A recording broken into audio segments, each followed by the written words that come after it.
Welcome again to Honoring Your Truth. Tonight we have another one of our pastors and his wife was sharing their testimony. And they're very authentic, very truthful of how finances, how debt, how being in financial trouble can actually break up your marriage. Or I should say the potential of breaking up your marriage. I would like for you to sit back now and listen to the journey that God walked Pastor DeCoster and his wife Tijuana through from mountains of debt into prosperity. All right, well, good evening, DeCosters. We're very happy to have you here tonight and just to hear your story. So let's start from the beginning. How did the two of you meet? And which version will we hear? So likely you'll get a little both versions. Okay. My version is the true version, and hers is Tia's version, right?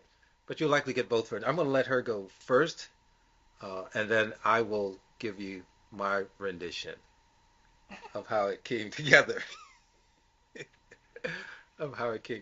I was in class, and it was raining, and this was a night class. It was raining, and I had a friend, actually he was my best friend at the time, had gone to the bathroom, and I asked the guy, would you please tell Jimmy to give me his jacket? I want to go let the windows up in my car. I can roll the windows up.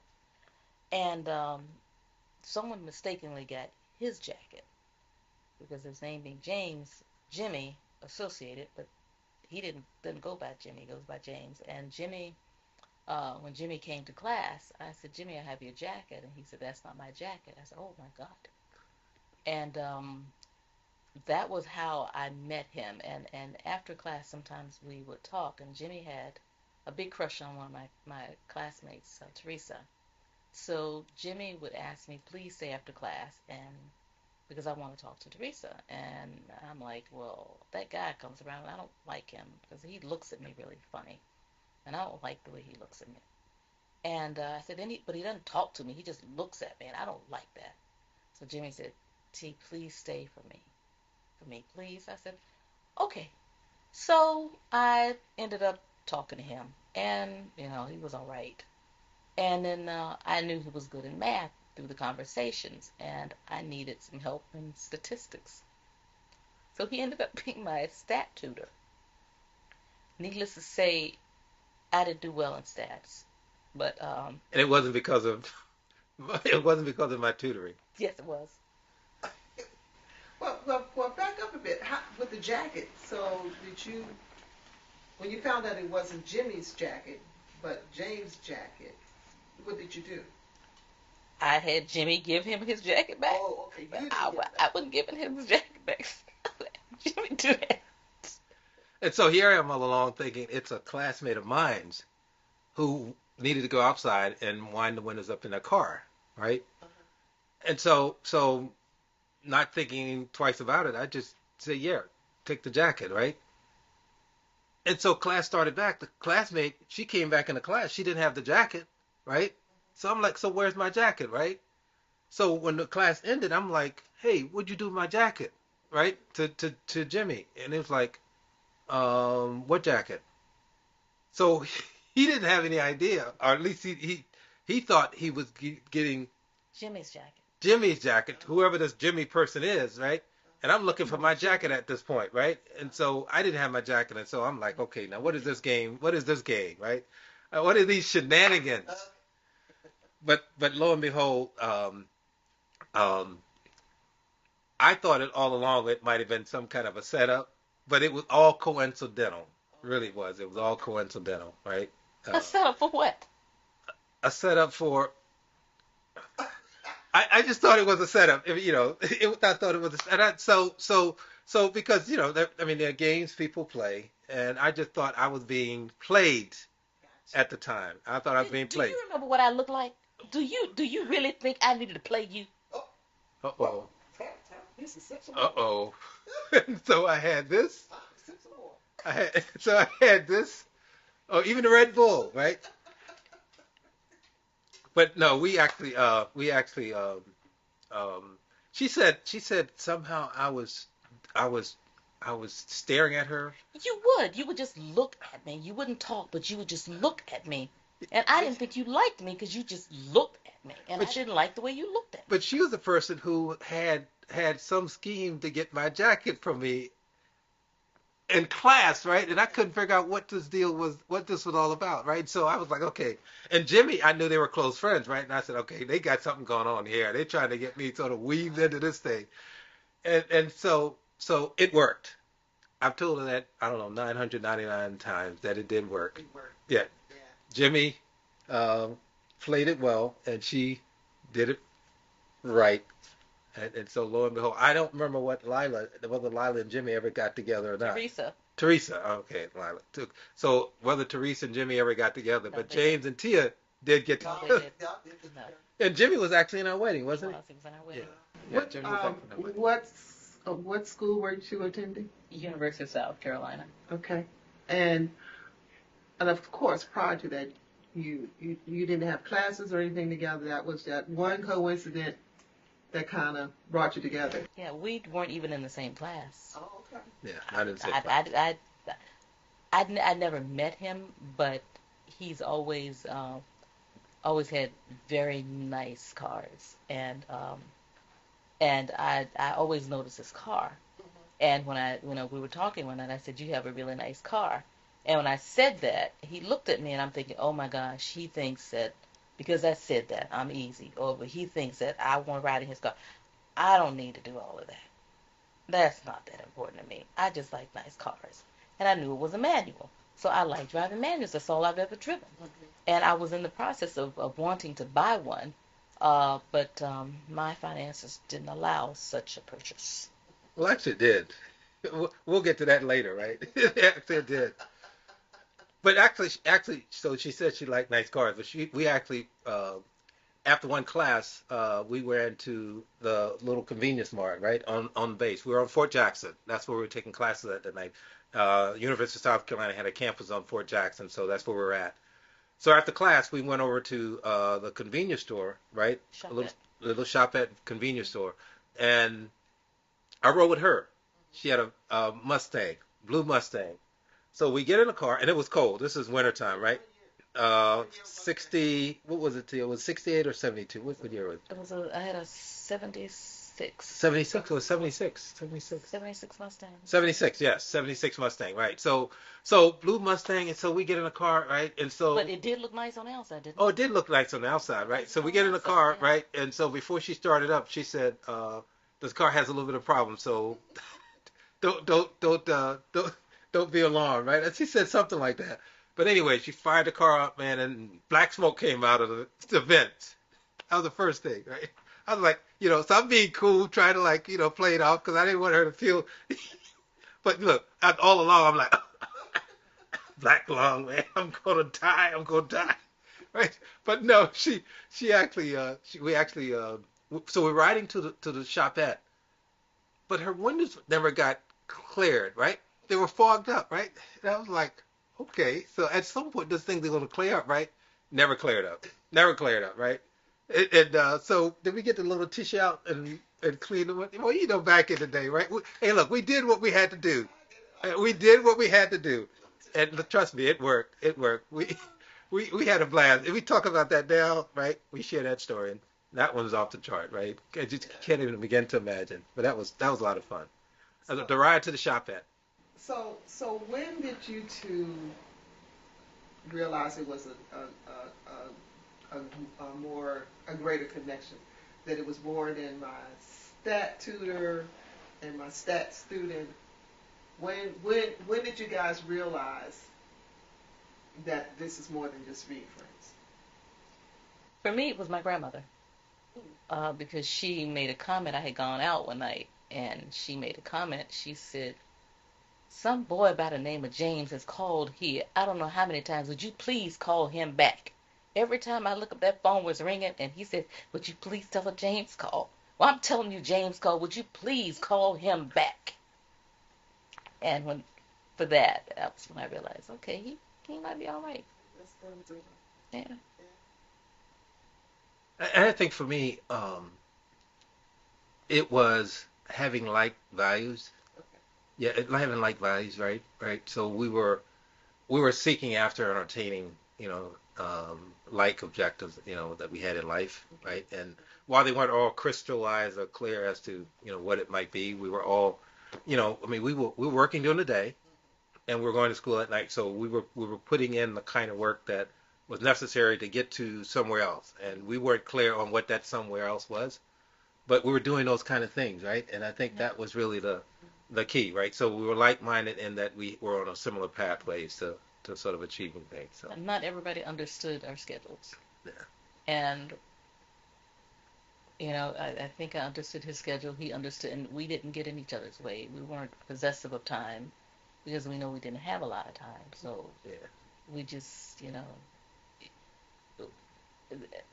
we're not clingy. Even now, we're not clingy people to each other. And I think it started out we weren't clingy. no, no, no, no, no. That would have been tough, I think, for both of us, right? We were, sort of underneath each other all the time. Right.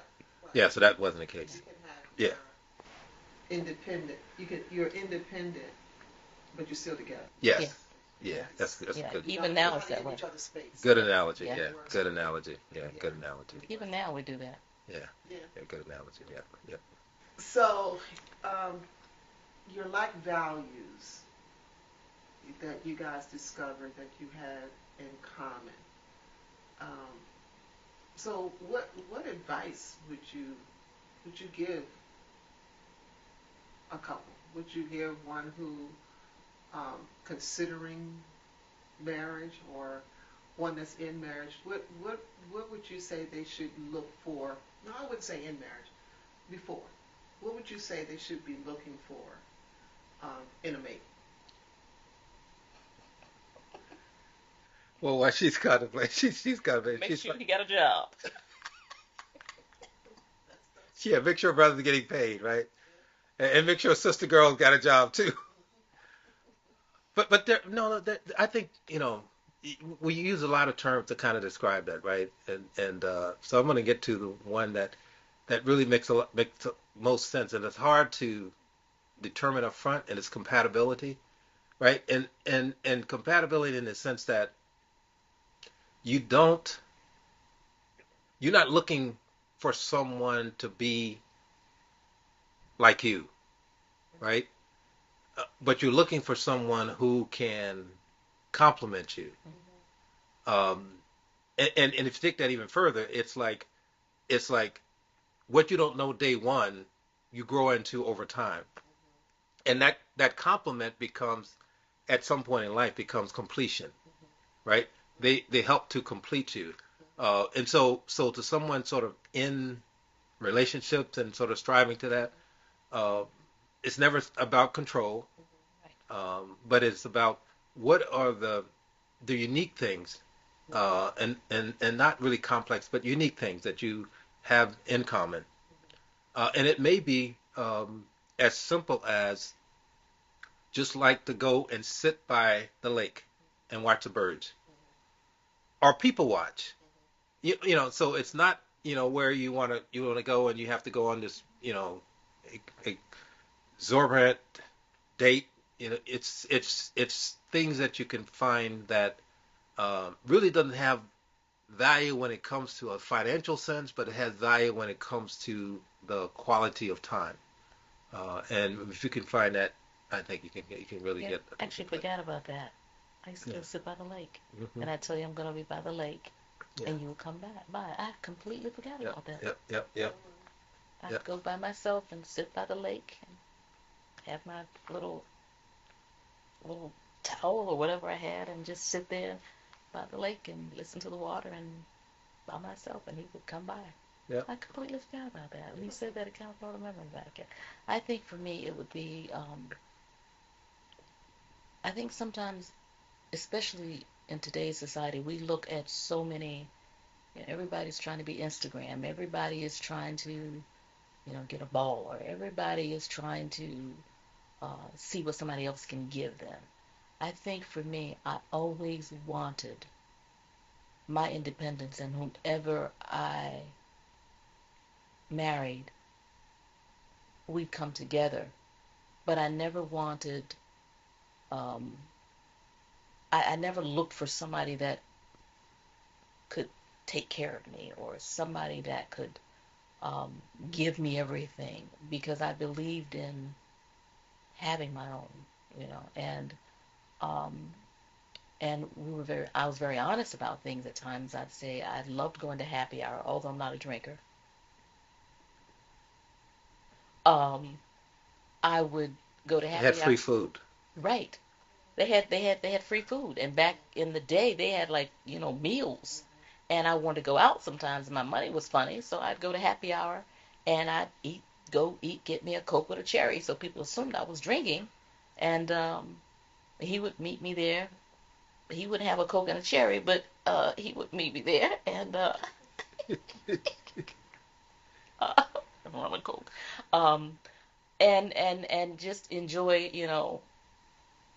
enjoy what we could. It wasn't always about money and Yeah. taking me places and buying me things, and I think sometimes young women look for that, and they sometimes miss their blessing. They get something, but they don't get their blessing. Well, that's a good point. Hmm. That's a good point. So clearly, you guys met at the altar, said I do. How long have you guys been married? 36 years. It almost sounds like a question, doesn't it? Almost sounds like a question. You would think that I would be the one saying it like that, right?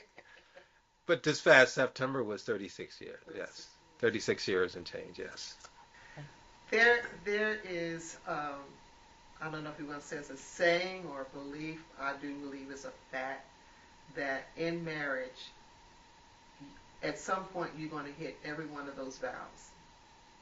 For better, Yeah, for worse, for richer, for poorer, yeah. sickness and the health. That you're Yeah. going to hit one of them, or hit all of them at some point. Um, what one, what was the most, or what has been the most challenging for you? Health wasn't as challenging. And and the reason I think health wasn't as challenging is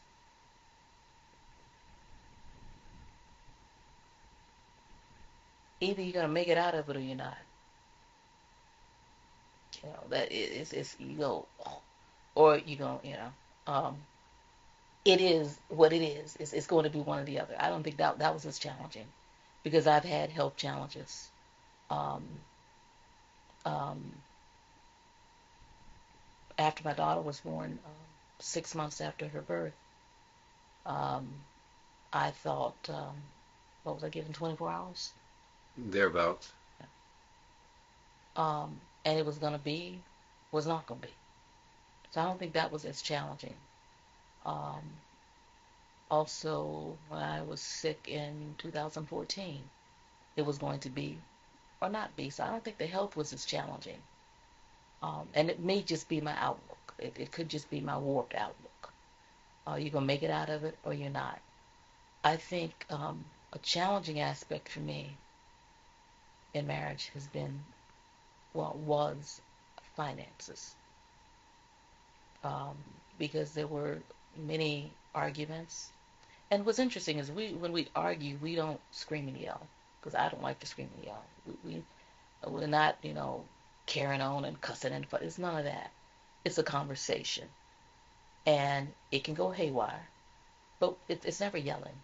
We don't yell and do that. I'll just get up and walk away, or he'll say, "I'm not talking about this anymore." And I think finances were a challenge for me. I've always been a big saver.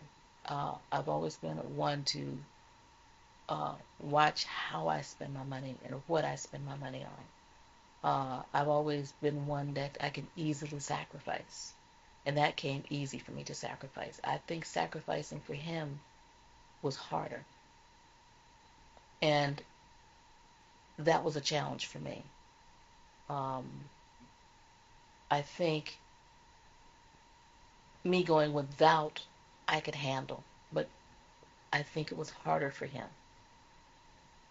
So I think finances were a challenge. I would probably say finances too. But I think while the sickness that she referred to may not have been significant for her, they were significant for me, right? Because um, in sickness and in health, when that sickness came, the picture that was painted was there's a likelihood that this could end, right? And so for me, it was going through that, and it wasn't one of those things where it was just a moment, right? So it was days, it was weeks, and in one case it was months, right? And so you would see it unfold. But I knew where my faith was, and so my prayer was that she did not, it did not absorb her, meaning that it pulled her into a place where she was weakened as a result of it, right? So I really uh, sort of placed myself in that position where she might have been weak. I wanted to be there, and not always physical, but in a spiritual sense to ensure that she had the spiritual fortitude to go through it. And so, um, yeah, and so that's where I spent a lot of time, really praying about her health, that things would change. And so I was confident all along, uh, but even being confident, you still can grow weary in your faith, and your wait and waiting, right? Um, so yes, I mean those vows were really really powerful. But when it came to finances, um, there's another version of that as well, right? There's probably versions of all of this, right?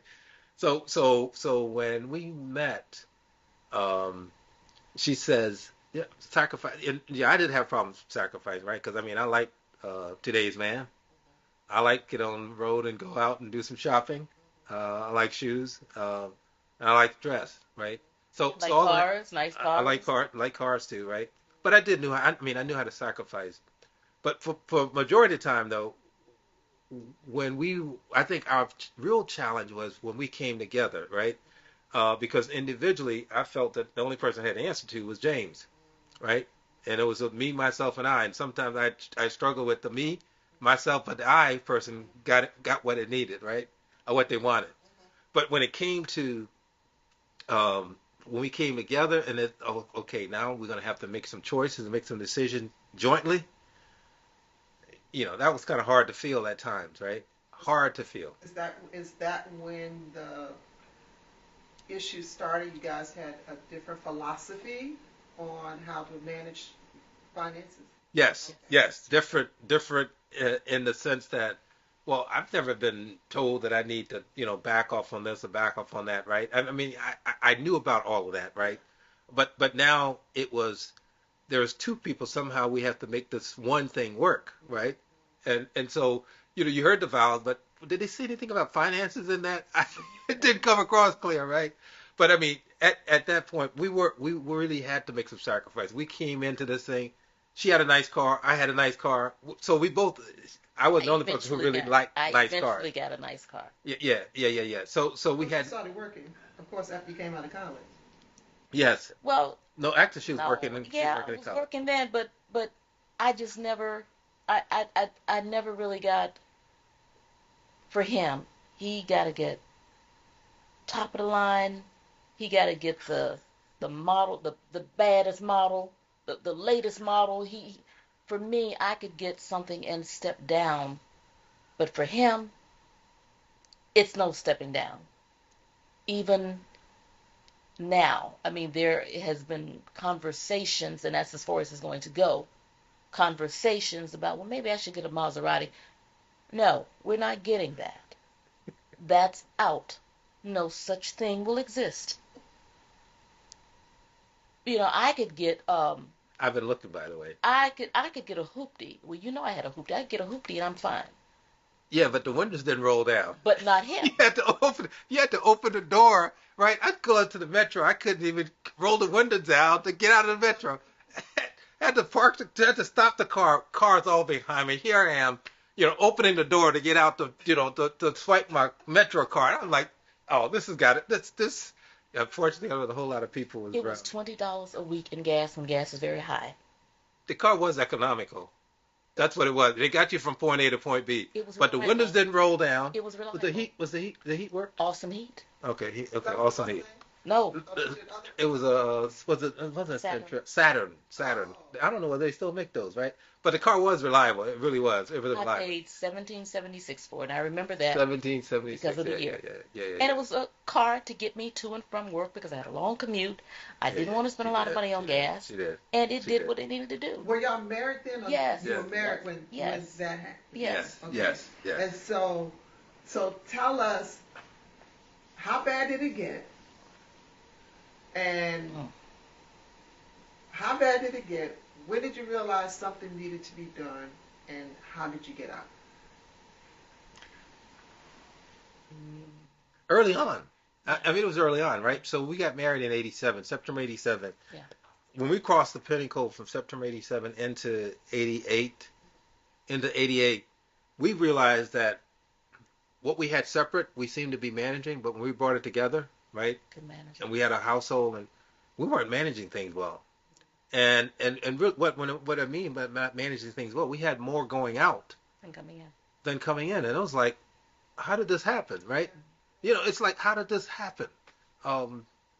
Because we both had cars, and we just moved into an apartment, and we had furniture, and we bought some more furniture, and I think we had a furniture bill associated with it. Oh, no, by the way, we had to pay utilities, right? So you have to pay for these things. You just don't move in and just start living, right?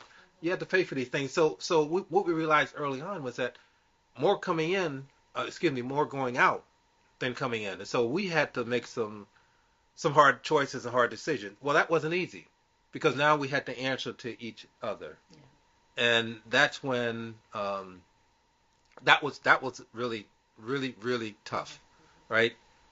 Really tough. And you've heard us talk about the struggles we had with the check writing, right? Struggles we had with just when we paid all the bills that had to be paid, what we had left, right? $5. Yes, but it bought some good hot chocolate and some popcorn, and the cable was on, So we could watch all of us. Well, I don't know whether we even had cable then. We didn't have cable. No, Dallas Falcon Crest, on right? Friday nights. Friday nights. That Oh, was our movie night, right? And so we look forward to that, right? But it was then that we realized that, oh my goodness, this stuff is like hard. I mean, hard. And yeah, so broke in the sense that it's not supposed to be like this, is it? Right? I mean, I'm questioning myself, and I'm sure she was herself. And then our conversations about it was, well, we got to do something about this, right? And that's when we started hustling with whatever we could do, right? Whether it was um, taking on second jobs or third jobs or the term papers we wrote, right? Yeah, We advertised and all those I things, was right? had gone to school on a fellowship. I had gotten a fellowship Yeah, yeah, yeah. because I'm smart. I got a fellowship, and But you need a tutor. that I just was want to qualify that. that was I just want to just qualify that sad. for the audience in That question. was sad. After graduation, after I graduated with my undergrad, It was I the was stats. It was the stats. yeah, Yeah. Yeah. after my undergrad degree, I was offered. I had done well in school though. Yes, They you did. offered Yes, me you did extremely well. a fellowship to go Honor. back to school for my master's, and I started my master's program on a fellowship. And I was working part time at a hospital. Yeah. And Like, I assumed when I talked to him about it that he could handle it. And a lot of my feelings about him handling it came from growing up, Excuse me, I want to talk to him about handling the finances. I want to go back to school. I've been offered this, and can you handle it? I said, I can make my car note. Oh, yeah, sure. My dad was the kind of man to work 3 jobs so my mother could be home. Um, so I assumed a false assumption, not really looking at it in real lenses, that he's a man, he can handle it. And he didn't say no.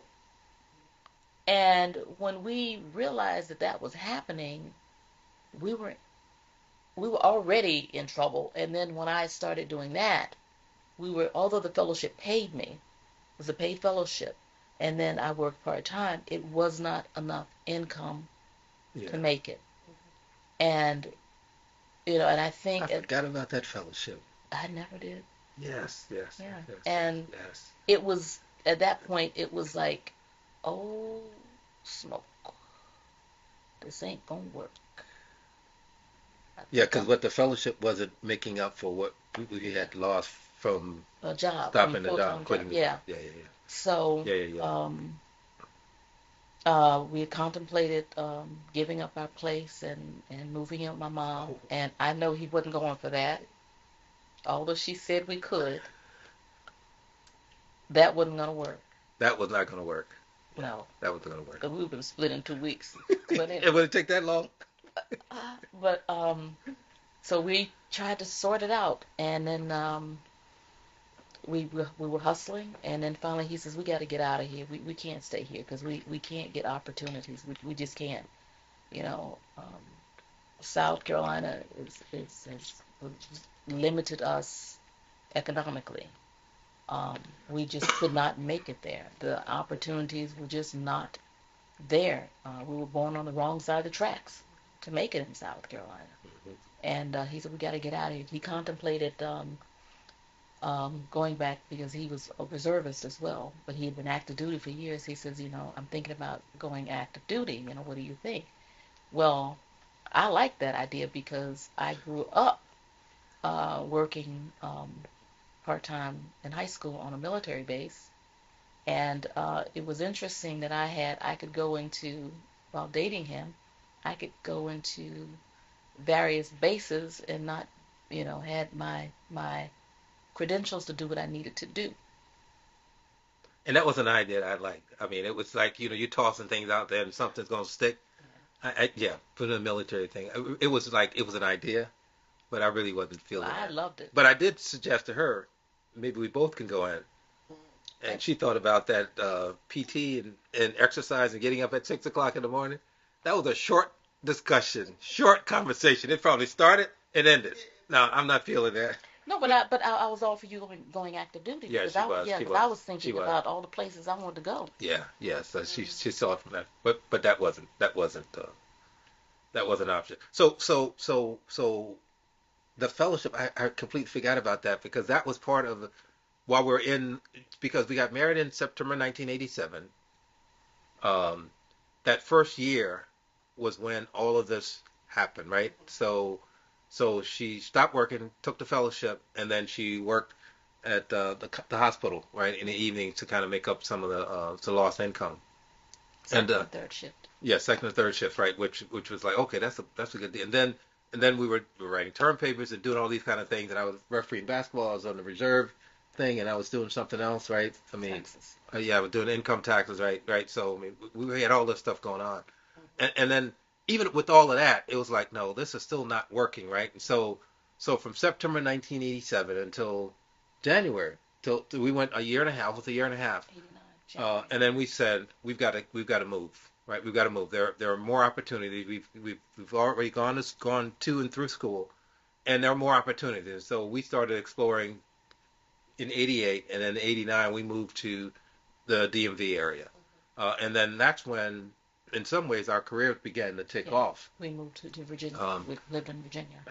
But then we caught some breaks from a financial standpoint, and we actually were able to pay some bills and not like and then have more than $5 left over. So I mean that was powerful. We certainly wasn't where we needed to be, but we really was able to breathe when we came. We had a came lift. there. Yeah, we had a lift. Yeah, we were able to breathe. Yeah, and really come through. And so yeah, that was powerful. That brought you out. Well, not all the way. Yeah, yeah. That Yeah. was we got out, but some habits that we had still continued. And that was, I'm going to shop and I'm going to do this. And you can't tell me what I can do and what I can't do because this is who I am, and you were just not going to tell me that. So we still had habits like clothing, like cars, like being dapper all the time, being cool Moke D all the time, that got in the way of money. So how? Okay, so how did you? How did you two of you still work through that? So interesting enough, 89 and 2 3 years after we moved here, um, Jamise was born.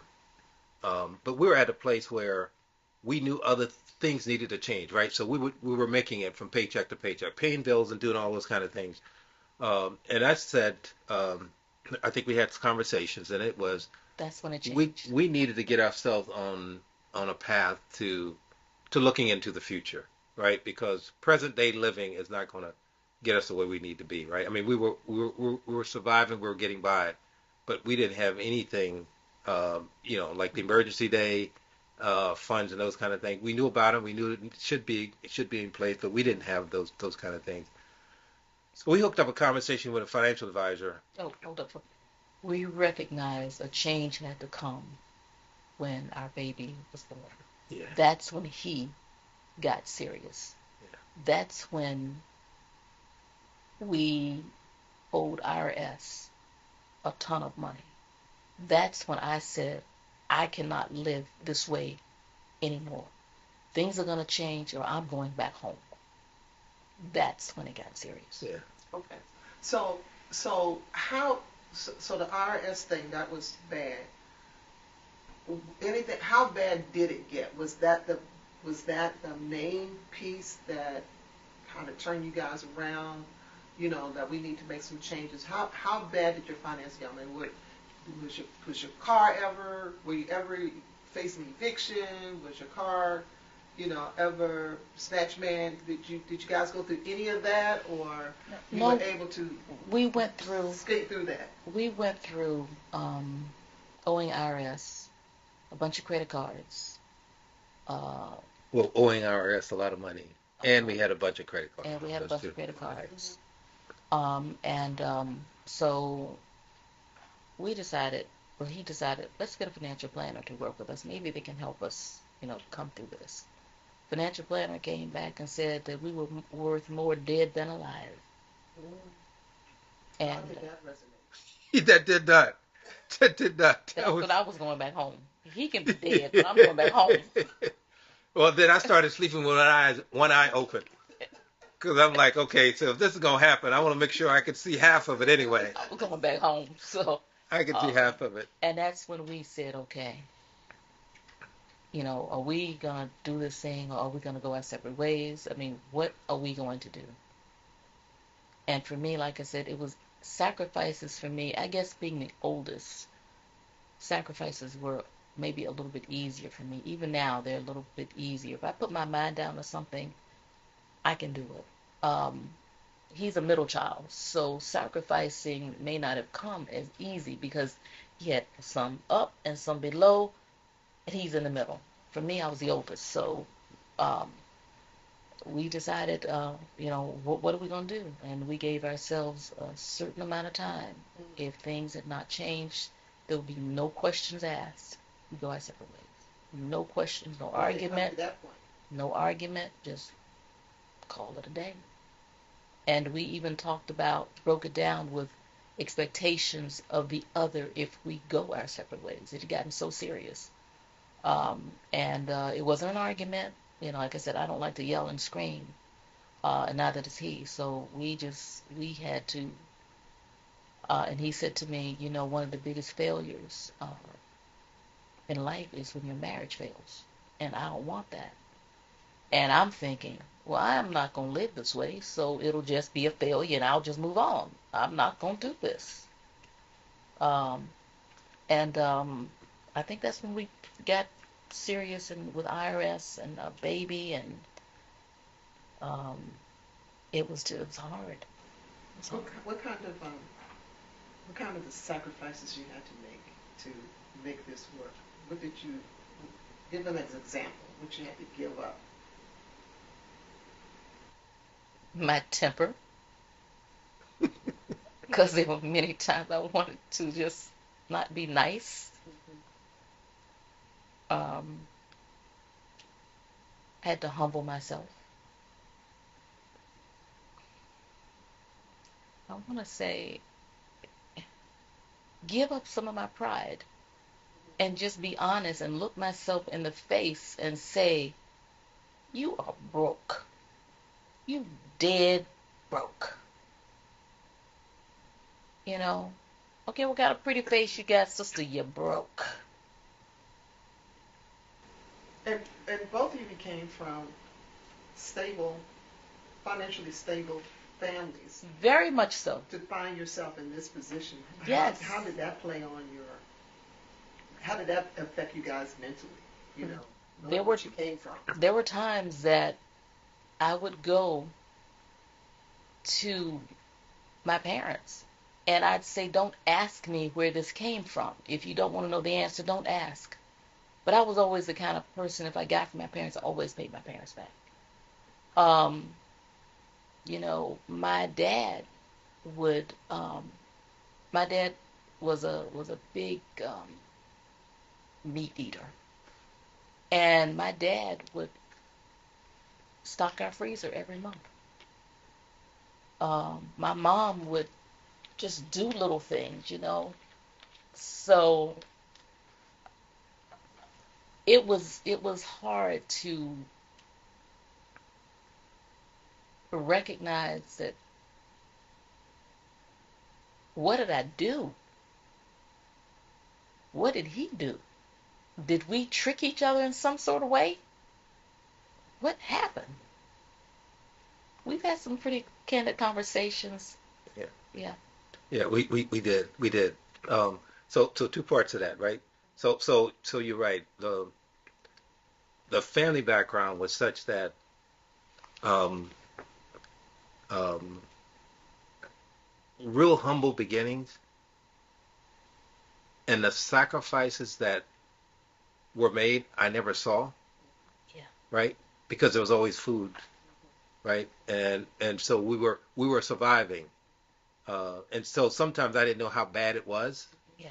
um, but um, I did know that um, that there were sometimes what you don't know is really a blessing, right?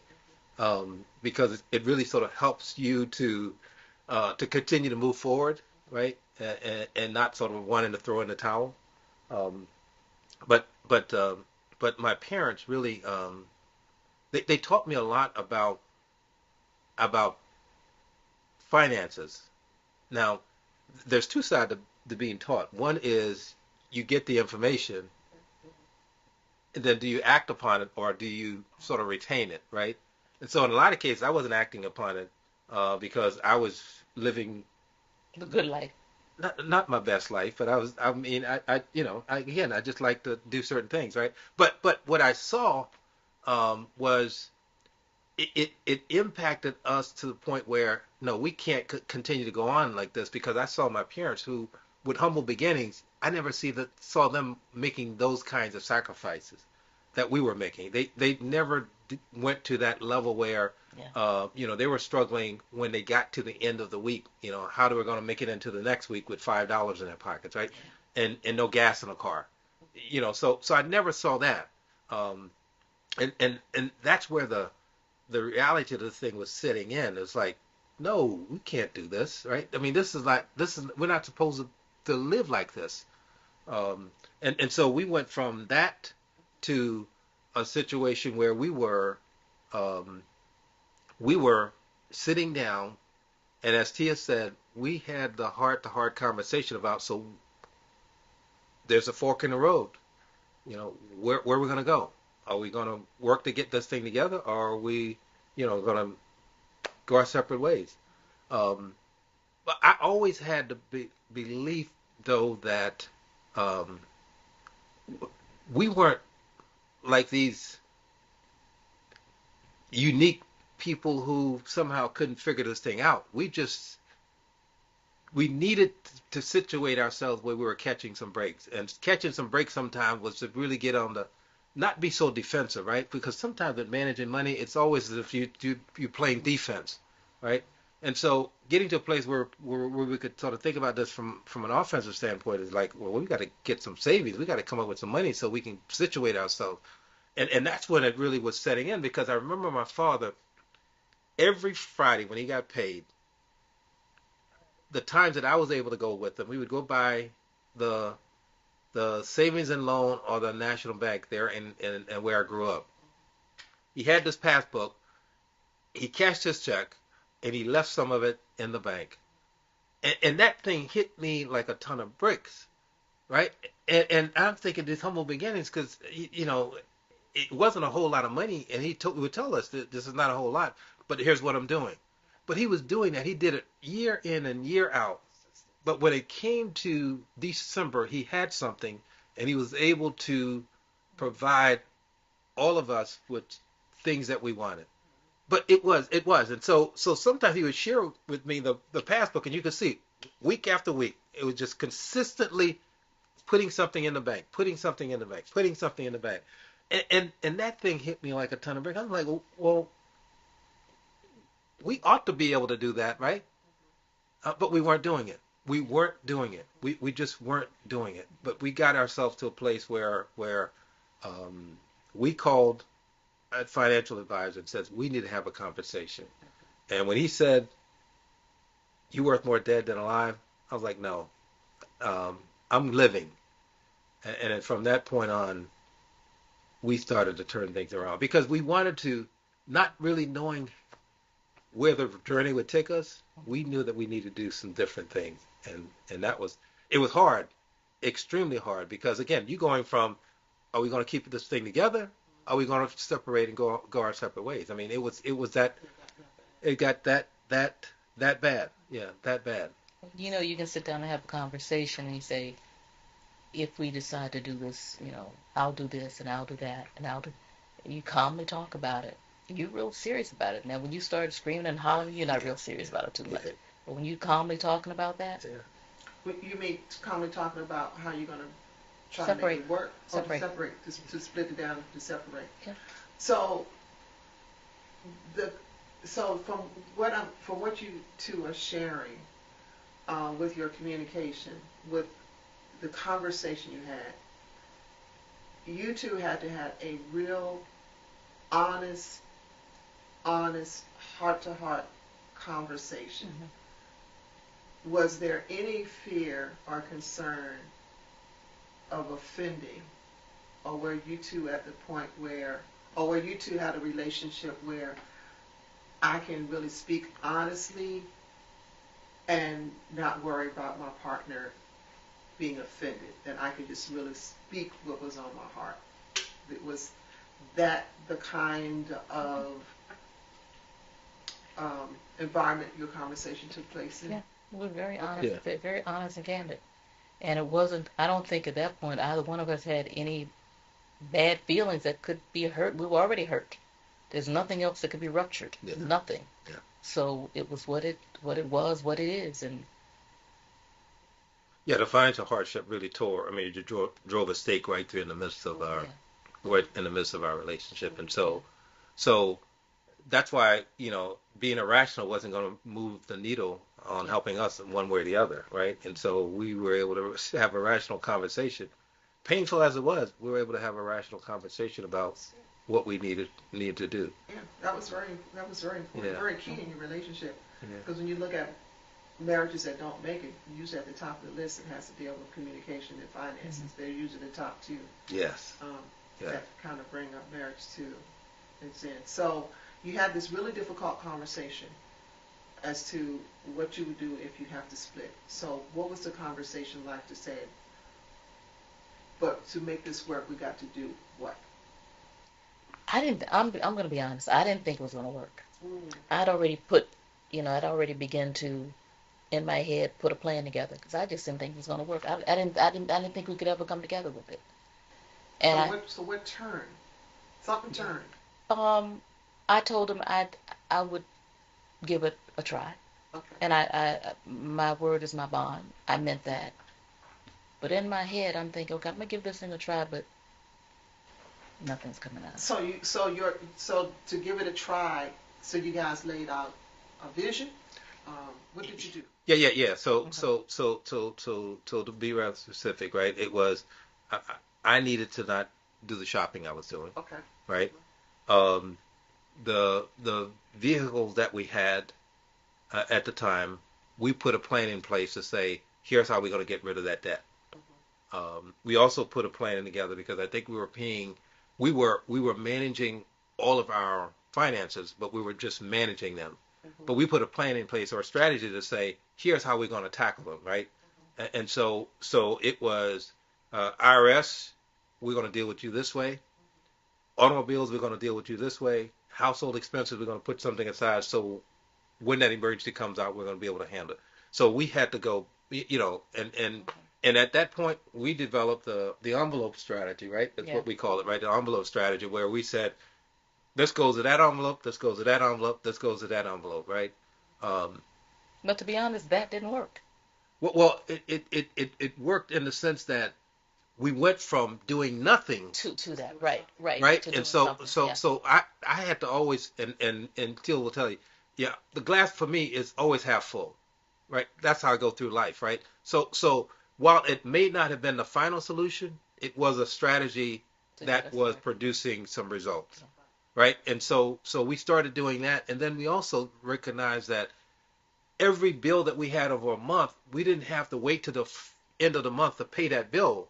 We can create strategies whereby we can deposit some here and deposit some here. So when we got to the end of the month, it wasn't so huge, right? Yeah. And so Teal calls it half C's. I just call it just being able to chunk it, right? So when you get to the end, if you put a $20 here or a $100 bill and $40 here, when you get to the end of the month, now you only got 40 more to add to it, and you can satisfy that need. So thinking about it in a practical sense, and not just expecting this sort of windfall to come at the end of every month or this wish, right?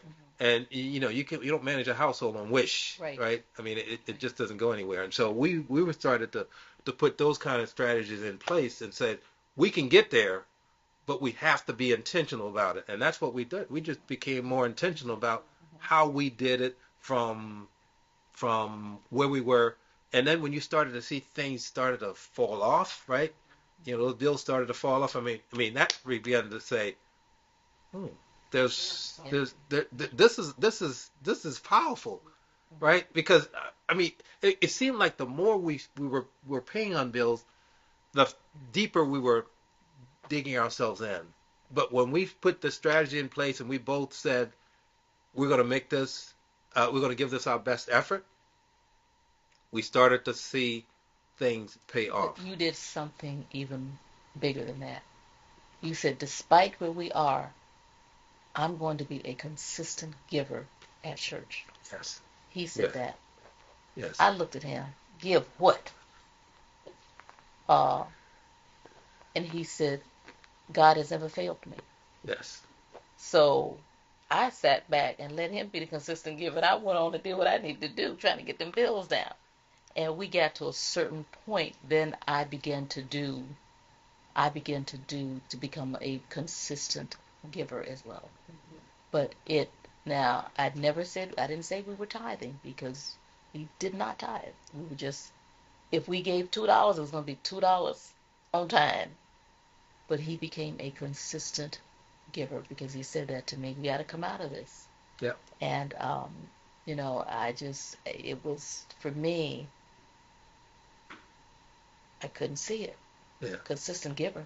Yeah. So how long did it take you to break through the surface and find yourself in the black consistently? I know when. So for me, and yours may be different, but for me, we moved here in 1989, DMV. In 1995, we came First Christian in 98, but in 95, 94, 95, somewhere along there, where we were being consistently in our giving, right? Mm-hmm. But it was in that period before we got the First Christian, I dealt with some church hurt, and it was so devastating spiritually, not financially, but spiritually. Yeah. It was a tremendous setback. And so I questioned God, that I'm trying to do the right thing. We're trying to do the right thing. Why this, right? But that season was, as I later discovered, looking back on it, it was a season of transition for me and for us. That we needed to take that path. But that path put us on a course of coming to First Christian, and really, because we're still working through our finances.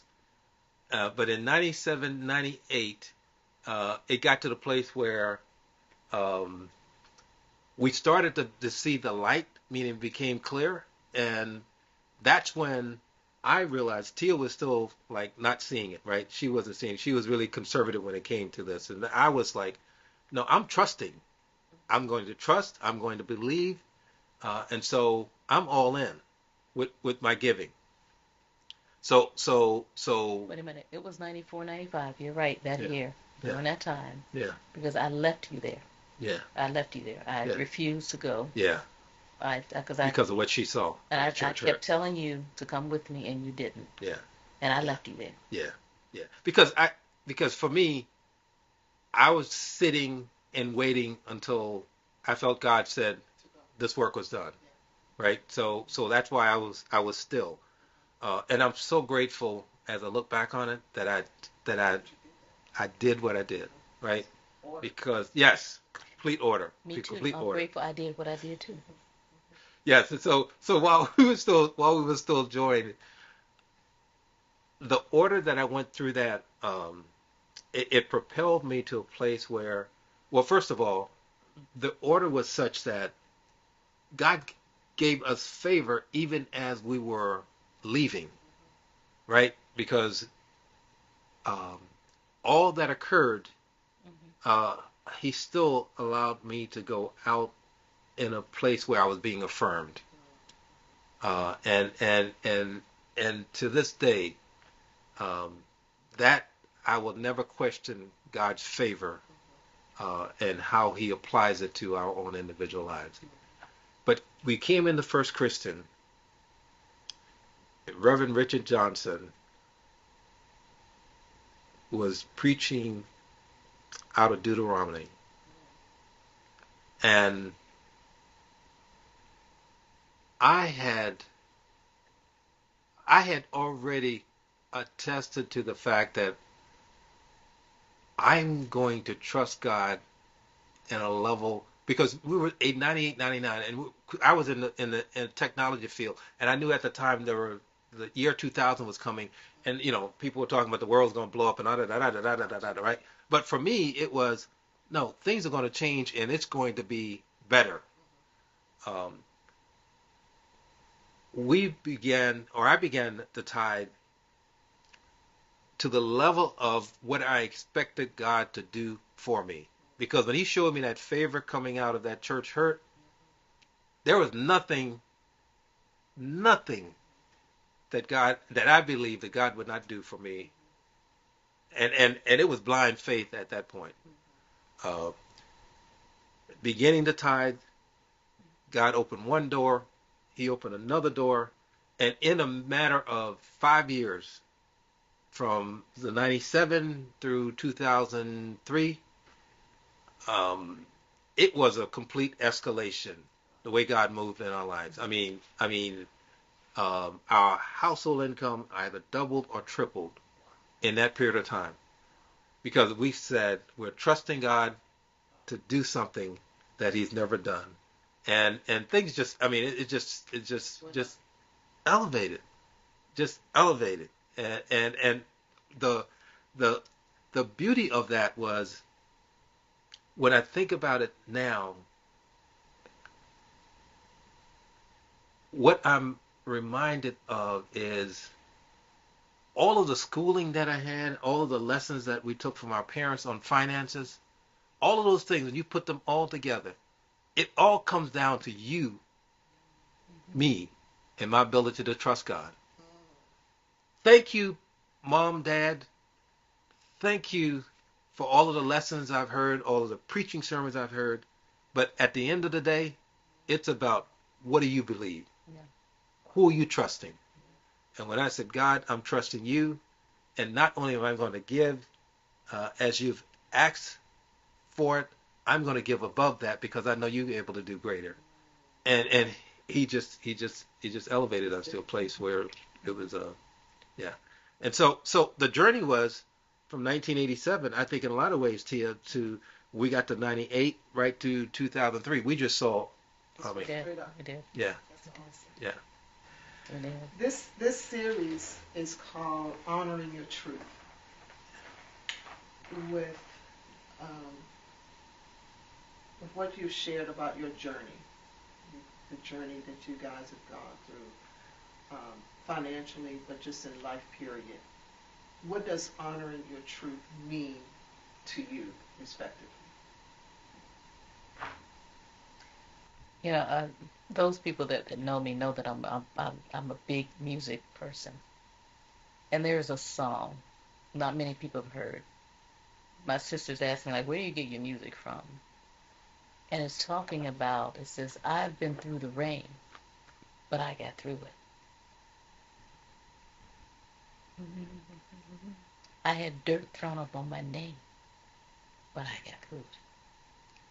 I done almost went insane, but I got through it. It's a gospel song, and before he goes into that part, he talks about God. He talks about losing his mother. He talks about how God brought him through. Then he says, I got through it, but he's not giving himself credit that way. He's saying, I got through with the help of God. So I would say, with that song, for me, my truth is, I done almost been insane, but I got through it. I had dirt thrown up on my name, but I got through it. That would be my truth. That going through it, God was carrying me. Mm-hmm. That would be my truth. I think for me, Um, our vows, um,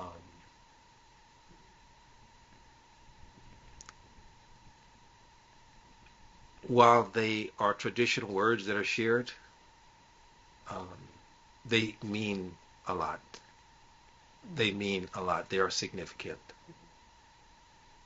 My mother passed uh, 1 month prior to my parents celebrating their 40th anniversary. Um, and it continues to stick with me because um, they were all in.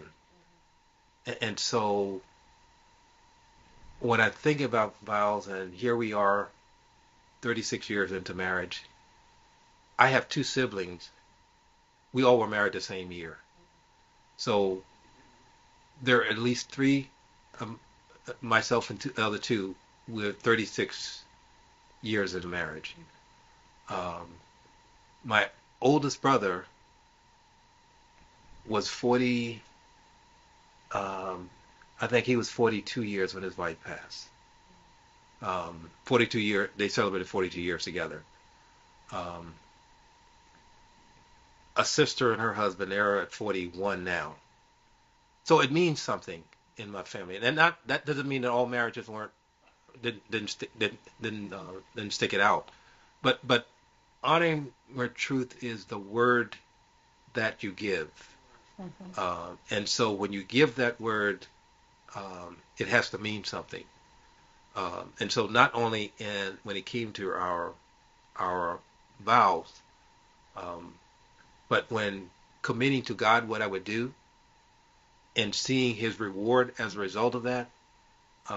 Honoring my truth also is about not puffing myself up, Mhm. but when I attest to the things God is doing, I'm bragging on Him.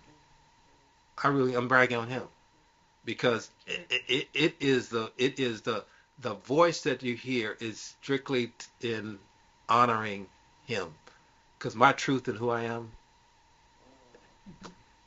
is found in Him. Carried me. Yeah, Carried me a lot of time. yeah, All the time. yeah, That's good. yeah. Thank you, guys. Um, Thank you for sharing your truth. Just thank you for being vulnerable in your truth. And just thank you because we know that what you shared is going to be a blessing to others. It's going to inspire others. It's going to give some couple hope um, that they can make it. That even though it may look difficult, may look impossible, but look at where God brought you to from on the brink to Yes. where you are now. And so thank you for your time and thank you for your testimony. Thank you. Thank you. Thank you.